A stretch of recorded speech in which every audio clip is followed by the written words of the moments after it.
আচ্ছা দেখো আরেকবার আমি বলছি, সাইলেন্টলি শুনে নাও। John and Mary ate apples in the park. প্রথমে বোঝার চেষ্টা করবে যে সাবজেক্ট কোনটা, প্রেডিকেট কোনটা। এখানে মানে একজন মানুষ না, দুজন একসাথে। জন অ্যান্ড মেরি এই পুরোটা সাবজেক্টের মধ্যে আসছে, সাব লিখছি। আর এট অ্যাপলস ইন দ্য পার্ক এইটাকে আমরা প্রেড লিখছি, মানে প্রেডিকেট করছি। এটা হয়ে গেল। এবার সাবজেক্ট পোর্শনে এসো। দেখো অ্যান্ড কনজাংশন রয়েছে, তো এটাকে কোঅর্ডিনেটর হিসেবে কাজ করবে অ্যান্ড, অবভিয়াসলি। এবং তাহলে বাক্য যদি কোঅর্ডিনেটর থাকে তার সাথে কি থাকে কমপ্লিমেন্ট হিসেবে?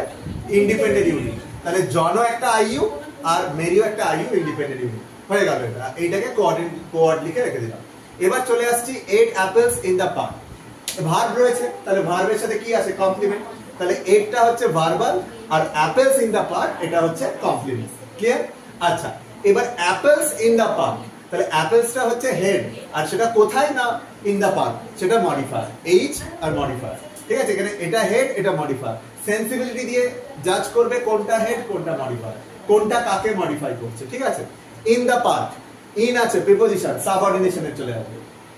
সাবঅর্ডিনেশন স্ট্রাকচার, সাবঅর্ড, আর সাবঅর্ড থাকলে কি হয়? আইইউ হয় না, ডিইউ হয়, মানে ডিপেন্ডেন্ট ইউনিট। দা পার্ক, এবার দা পার্কের পার্কটা হেড, দাটা মডিফায়ার। ক্লিয়ার? বুঝতে পেরেছো?